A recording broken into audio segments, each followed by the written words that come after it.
everybody, so new review for you guys today to talk about the upcoming Charlie's Angels film. So this Charlie's Angels film is actually set in the same universe as the previous entries, as, you know, the Farrah Fawcett team and the Charlie's Angels from the early 2000s, Cameron Diaz, Drew Barrymore, and Lucy Liu. That's the ones I grew up with, so those are the ones I'm familiar with, but I really enjoyed them for what they were back when they came out. But Charlie's Angels is one of those things you can actually rotate out the females and make a new group for each generation, so I was kind of curious to see how they could do it in a new way in 2019. So this film centers around this character, Elena. She's an engineer. She blows the whistle on this dangerous technology, and it causes the Charlie's Angels to go into action. I actually thought the casting was solid. Kristen Stewart actually is one of my favorite actresses working today, and this was such an unconventional role for her to take, and she actually does a really great job with it. She has a lot of really fun, witty moments and charm every time she's on screen. Ella Balinska and Naomi Scott also were really solid in their roles. I've never seen Balinska in anything ever before, and she has a really good screen presence, so I'm really excited to see where her career goes after this film.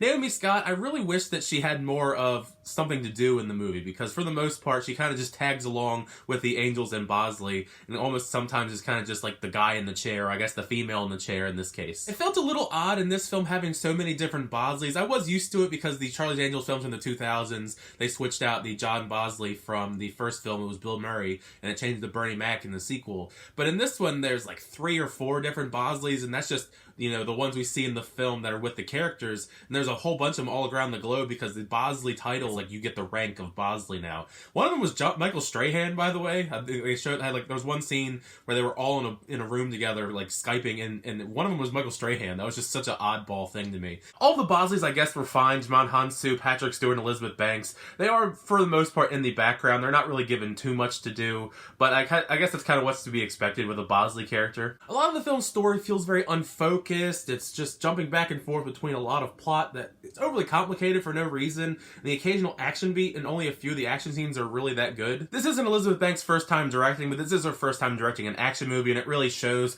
because many of the action scenes, they don't really have any flair to them, and they're very choppily edited together, except at least until the third act. The third act, I think, is the best part of the whole movie. I think it's the most entertaining action scenes. One of the things I really liked about the previous Charlie's Angels movies was its use of humor, and the humor in this, there's really not a lot of it that lands. I think Kristen Stewart probably has most of the actual good humor in the film.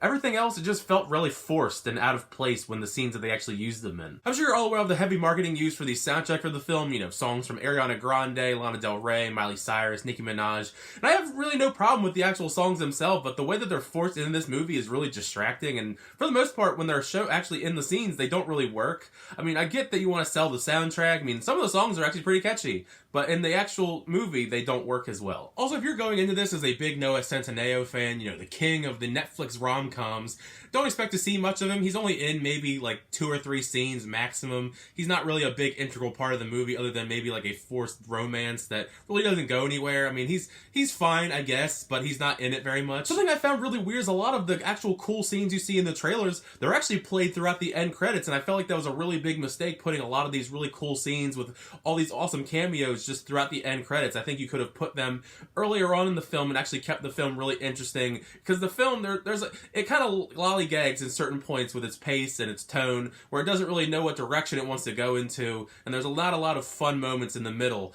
And I feel like if you interjected this part, you know, during the end credits in the middle of the movie, it would have been a much more entertaining experience. But overall, I think that this film is kind of a mixed bag. There are elements I really did enjoy, but there are elements I didn't enjoy as well. I would probably say this is like a C+ kind of movie. I think that if you're a fan of Charlie's Angels, you're going to get some fun out of it, because I'm a fan of the Charlie's Angels as well, and there's some fun moments to be had. It's just kind of a mixed bag. I just wish that there was a much better focused story, you know, some better humor. It could have been much better. I mean, I think that if they get a sequel, maybe they'll improve on it. You know, if they bring back everybody, including Elizabeth Banks as the writer-director, they could do something with this. They definitely have good chemistry between the 3 girls. I'd be really curious to see where they go with a sequel if they have one. Now you've heard my thoughts on Charlie's Angels, make sure you leave a comment section down below. What did you think of the film when you check it out? Did you like it? Did you not like it? Also, what is your favorite iteration of Charlie's Angels, whether it be the 70s version with Jacqueline Smith and Farrah Fawcett, or the 2000s with Drew Barrymore, Cameron Diaz, Lucy Liu, or even this new version in 2019 with Kristen Stewart and Naomi Scott? Either way, let's get a discussion going in the comments. You know, I talk about all things movies here. But as always, thank you so much for checking out my videos. If you enjoyed it, make sure you leave a like, hit that subscribe button if you want to keep the movie reviews, channel reactions, unboxings, and more. But until next time, I'll see you guys later.